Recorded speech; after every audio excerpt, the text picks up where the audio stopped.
在不远的大型工业区里，一场决定全球 AI 命脉的无声博弈已经进入了白热化。过去这10年，中国科技企业出海往往靠的是几行代码、几个 App 的轻资产狂奔，但在今天这个算力决定一切的 AI 时代，游戏规则变了。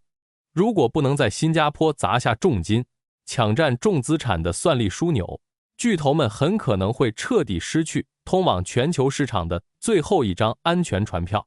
这听起来似乎离我们很遥远，其实不然。为什么巨头们非来不可？这背后其实藏着一个关乎生存与进化的南洋新故事。翻开南洋的历史，100年前，我们的先辈们挤在颠簸的红头船上下南洋，在这片热带土地上寻找的是一个能够安身立命的避风港。而100年后的今天，历史以一种极具科技感的方式重演了。全球顶级的科技巨头们正带着成千上万台服务器和最核心的算法，开启了一场声势浩大的科技下南洋。为什么偏偏是新加坡？在这个面积仅仅700多平方公里的岛国上，如今密布着70多座大型数据中心。在你看不到的海底，28条光缆像巨大的城市大动脉，将这片土地与北美、欧洲以及整个亚太紧紧缝合在一起。但硬件只是基础，新加坡真正的核心壁垒在于它提供了一个全球罕见的中立操作系统。在当前充满摩擦与不确定性的全球科技供应链重构中，数据安全和地缘合规成为了企业出海的最大痛点。新加坡凭借极度严谨的法治环境和长期秉持的地缘中立智慧，给了这些跨国巨头最稀缺的一种资源，那就是确定性。在这里，你的数据是安全的，你的算力是合规的，你的全球化业务是可以持续运转的。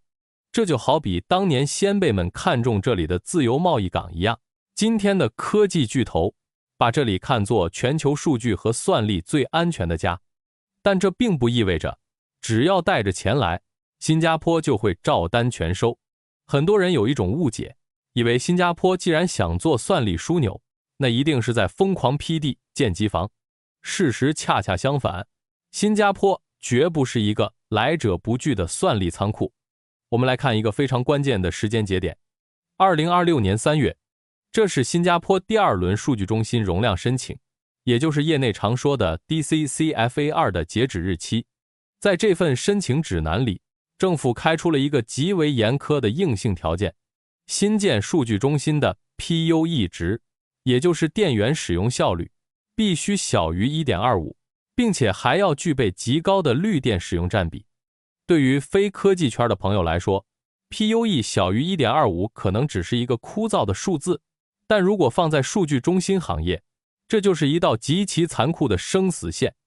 要知道，地处热带的新加坡常年高温，传统的风冷数据中心，也就是靠巨型空调给服务器降温的老旧机房， PUE 值通常在 1.5 以上。这意味着大量的昂贵电力被白白浪费在了散热上。新加坡的逻辑非常冷峻且务实，我们的国土面积极其有限，电力资源更是稀缺，每一寸土地，每一度电都必须用在刀刃上。因此，政府毫不客气地对那些只消耗资源、产出低效算力的传统机房关上了大门，只接纳能代表未来科技趋势的算力工厂。这种极高的绿色能效门槛，直接倒逼着中国出海企业全面转向液冷技术。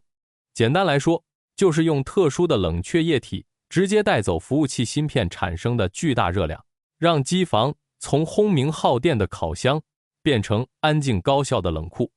这已经不仅仅是一项环保政策，而是一道极高的技术壁垒。它像一个精密的过滤器，把低附加值的落后产能挡在门外，只留下那些真正掌握前沿液冷技术、拥有高效算力调度能力的最优解。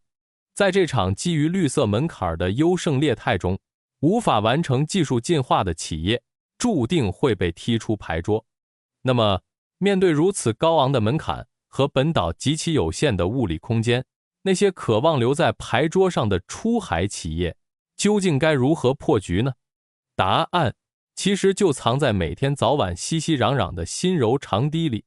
作为一个新加坡职场人，你肯定对去柔佛新山打油、买菜的生活节奏再熟悉不过了。我们利用新柔两地生活成本和资源的落差，实现了生活质量的最优化。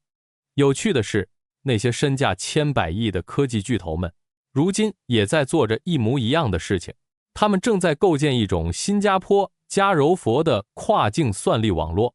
近期新柔经济特区的推进，更是给这种模式按下了加速键。既然新加坡本岛的土地和绿电指标如此稀缺，那为什么不把大脑和肌肉分开呢？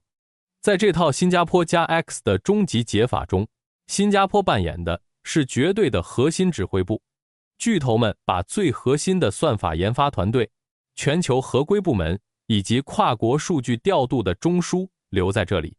而一水之隔的柔佛新山，凭借着相对充裕的土地和电力资源，顺理成章地成为了承载高耗能服务器的低成本算力基地。比如像万国数据和华为云这些头部企业，都在积极布局这种双城模式。依靠铺设在海底和长堤下的超高速光纤，柔佛机房里产生的庞大算力，可以在几毫秒内传输回新加坡，由新加坡的大脑进行全球分发。这是一种极为聪明的软件定义算力的跨境调度。它不仅巧妙地打破了新加坡本岛的物理限制，让高合规与低成本实现了完美闭环，更让新加坡真正蜕变成了辐射整个亚太的算力大脑。在这个新柔双城记的宏大叙事里，算力跨越了国界，资本找到了出路，而科技巨头的重资产扎根，最终会如何影响你我的真实生活？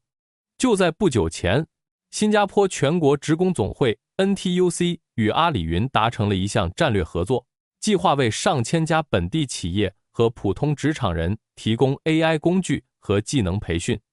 这个动作释放了一个极其强烈的信号，算力枢纽带来的巨大红利正在加速向本地的就业市场转移。我们不需要去深究如何动手建设一个液冷机房，但我们必须保持清醒，学会如何利用这些庞大算力滋养出的 AI 工具，来武装自己的头脑，在产业升级的浪潮中，保护好我们未来的公积金和核心竞争力。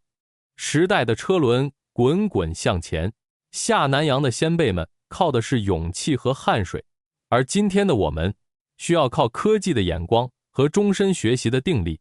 你所在的行业目前感受到 AI 带来的冲击了吗？你是感到焦虑，还是看到了新的机会？欢迎在评论区留言，告诉我你的真实观察。